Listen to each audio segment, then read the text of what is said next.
Recently, I was watching a discussion between some Christians and some atheists, and a number of different questions were presented in the discussion. And one of them that I thought was especially worthy of conversation, and I wasn't particularly pleased with the way the conversation carried on in that particular discussion, was one of the atheists asked, how long would it take if I had all power? If I were invested with all power, how long would it take me to heal all cancer and do away with all human suffering in this world? And the point that he was making, of course, was that it wouldn't take him an instant to heal all cancer and to heal all suffering in the world. This question is obviously designed to show that since God, if God exists, is not doing anything, it appears, to alleviate all these human sufferings, therefore God must not either be good or perhaps God doesn't exist at all. And that's really the point they were trying to make, is that God doesn't exist at all. And I think this is an especially sensitive question, that it deserves some attention. And what I'd like to do is talk about it in two phases. The first phase is I'd like to talk a little bit about what I think is the sort of self-defeating nature of the argument itself. And then what I'd like to do is, and I'll do this in a separate presentation, the first presentation is I'd just simply like to show in a few minutes what I think is the underlying problem with the particular question. The second thing I'd like to do is show how we might resolve the question in a way that allows us to continue believing in a good and perfect and all-powerful God. So let's address the first question first. First of all, the atheist in the discussion is essentially making this case, that all suffering and evil is bad and it cannot be justified. So whatever evil or suffering takes place in the world, or let's say suffering in this case because we're talking specifically about cancer and other ailments, these ailments are bad and consequently they cannot be justified in any sense. So to allow them to continue to exist when one has the power to alleviate them is something that cannot be justified.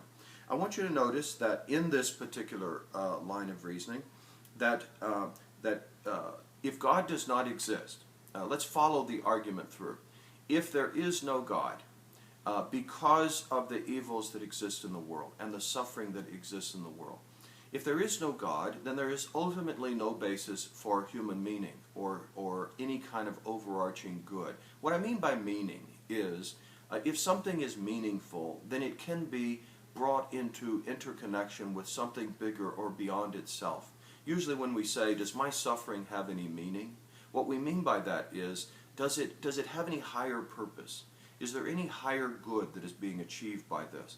And the atheist answer, based on this line of reasoning, I'm not saying all atheists would believe this, but based on this particular argument, the idea seems to be, or the assumption is, that to allow evil or suffering to exist in this world is inherently an evil. It is contrary to good.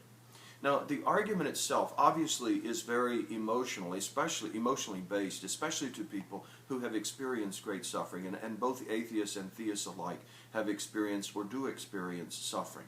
And in no way are my comments intended to treat human suffering as a kind of intellectually resolvable thing. We can't fully explain away the sufferings that we experience or the pains that we experience in this life. It is simply the truth that human beings endure or suffer pain in this life. Sooner or later, to greater or lesser degrees, we all experience suffering and pain. And so somehow human suffering and pain is either part of some higher good that is being achieved, and therefore there is some higher meaning that is being accomplished, or some higher sort of integration of all those things that we experience, or there's no higher integration of all of this. There is no ultimate purpose for this, or any real morally significant goal to all that we are experiencing in this world. The atheist, at least in this particular argument, takes that approach. There is no meaning to my suffering. There is no justifiable explanation of why God would allow a world to exist in which there is suffering. In that case, there is no meaning. There is no higher good that is being accomplished. There is no ultimate good that could be used to determine that these things are evil or are bad. They simply are. That's simply how the world is. The world is like that. It's a world in which creatures suffer. Things go wrong. Bodies decay. Diseases arise. And that's just how it is. I want you to notice that in the argument, God is being rejected because it's being claimed there is no higher synthesis or higher meaning that can be discovered in all of this. Because there is no higher meaning, there is no meaning in the sense that there's no purpose to all of this. Because there is no purpose, there is no higher good. There is no higher reality that could unify all of these aspects of our experience. So we live in simply a cold, meaningless world.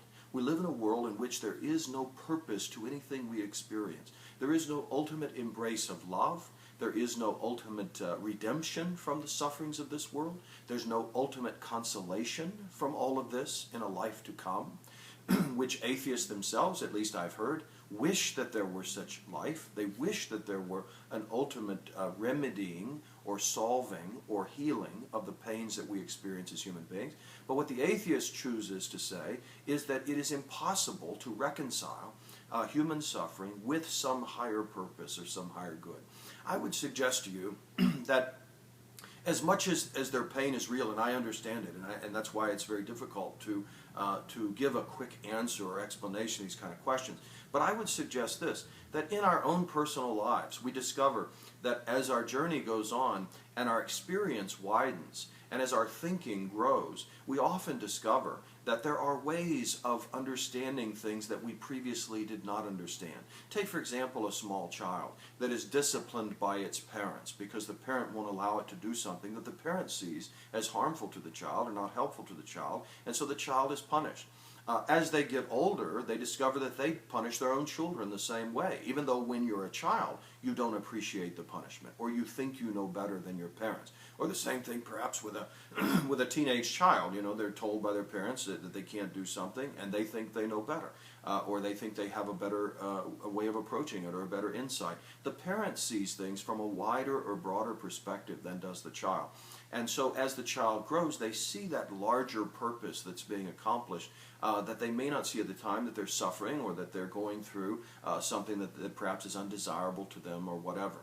So what I'm proposing is that the atheist here on this particular question is saying God must, in order to be good, God would have to do what I think is best for the world. That strikes me as somewhat intellectually arrogant.